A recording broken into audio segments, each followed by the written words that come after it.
Alright.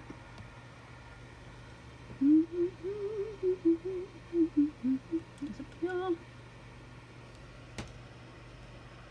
Good check.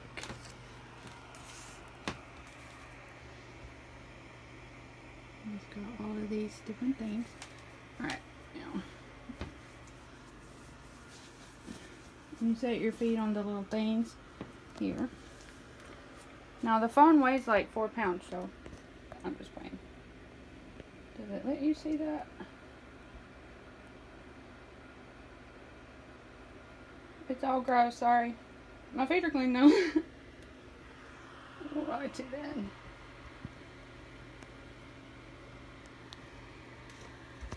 I'm new. I'm trying. This really did work for me though. When you're overweight for a very long time, that number right there will be the number that you use to beat yourself with, like a bat. But, and I still had to fight very hard in my mind with that number being at the top of the importance like it is right now. But it's really, you see how many points that I keep? Not points, but like different ways of measuring. Not that number, okay? Really, I'm quite interested in staying under the red in the BMI and gaining as much muscle as I can. So, alright. I'll do this on a Monday. But then my actual new week does not start until a Wednesday. And I'll tell you why. What is, I don't know what today is. 2/24. Alright. So, I'll just write it down here. Alright. This shows you all this stuff. So, I like to stay right here. I have been all the way down to here. And you know what? It felt terrible. I felt weak, and when you're sick, you feel pitiful, and I mean, this would bother me. The old me, I would have lost my mind. But let me show you something. We're at almost March, and I'm at 166. Last year, at the same time, where was I? And so now I have this year's worth of data to show me that this is a seasonal pattern that my body shows. Now, if you want to keep following to find out if that train wrecks, yeah, I was probably just busy. If that train wrecks, you know, as I'm 40 now, fixing to be 41, but I'm hoping and praying that having gotten some things together and worked on that over these years, that I will go into it in a better state. So, BMI says it's a little bit high. This used to bother me so bad when I go to the doctor's office, and I never once in my whole life saw myself not in the red.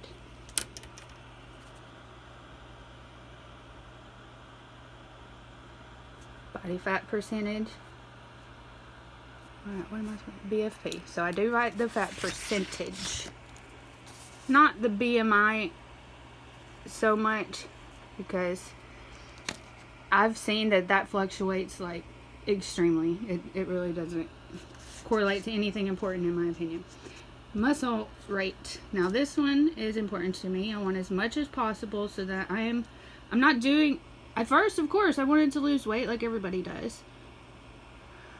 But it's about living as young as possible for as long as possible. Or longevity, or whatever the word is. Alright, we did that. Body of water. Just make sure you're drinking enough water. Bone mass. I guess Mom was right. I really did have big bones. Okay. BMR. The way I see that, it's like the minimum calories to sort of sustain your body as it is. And I like to see that number go up, because I like to eat food. Protein rate. I don't know. I guess that means I'm eating a good amount of protein. It says I'm 42, even though I'm only 40. My husband did this years ago, and this sucker said he was like 19, and he's 40. He was 40 something. So, it's crazy. He has lots of muscle and no fat though. So see, my fat is not the visceral, the one that's around your organs. It's this one, the subcutaneous, you know, the fat rolls, the inner tube. So I'm fine with that. That's the one that is easiest lost and also easiest gained though. So, wait, did I write down my fat mass? Here we go, down here. Standard weight. That ideal weight is important to measure physical health as the relationship height and weight. To me, that's like the weight with all of these numbers being optimal. And it'll show you the difference of what you've got still to lose. Again, I don't care. So right there, at the precipice of being over. And this is a number that I write down, 51.6. That is weird. That's a weird number. Because actually, alright, we'll look at that in a minute. So, your weight without fat. So that's just your bones and muscles and organs and all that good stuff. So they're saying you should be around 132. Which, if I was 132 right now, I would feel terrible. I mean, that's whatever. I don't even care what they think. I know how I feel the best, and that's at like 155. Alright. But now, having done this for years, I'm not going to freak out about that because I know we just had Christmas. And I go into it on purpose like a bear. Let's eat up, and then come spring, we're going to work it. Not in a beat yourself up way. Muscle mass. Okay, weight without fat. That's the one. I've never done this holding the phone. Alright, 115.3. And the way I see it, I also want that number to go up, because if weight without fat goes up, then that means that I put on muscle, right? I mean, I could be wrong. I'm probably totally wrong, but this is what I look at. And it's worked for me. Muscle mass, 79.4. And then protein. I guess that means I'm eating enough protein. I don't know. Like I said, I don't look, all of these are not that important to me. I pick the factors. I used to write every single one of these down, even though this will keep a history for you like this. See, week, month, year. When I took that year or whatever off, I lost all that information, so I can't show you what it used to be. But it's a very good investment. I think it would be worth it, because it takes it. This scale with all of these different numbers to look at has taken this number from being the most important thing in my mind to having other things that I can focus on. And again, this is data. This is an individual health plan for yourself of all of these different points. You pick the ones that are important. Yes, that's a factor. It's sort of like the water that floats the boat. But these are the things that are causing that. They're causing the waves. Okay. That's the best way I can explain it. So let's look again at what I've written down here. So I've got the date. And this keeps it. So you don't have to have this, but I don't know. It's a ritual therapeutic thing for me. The weight, body fat percentage, muscle rate. I want that to be going up. And you'll notice when you lose weight, a lot of times you'll lose the muscle and you'll lose the calories that you're supposedly able to eat.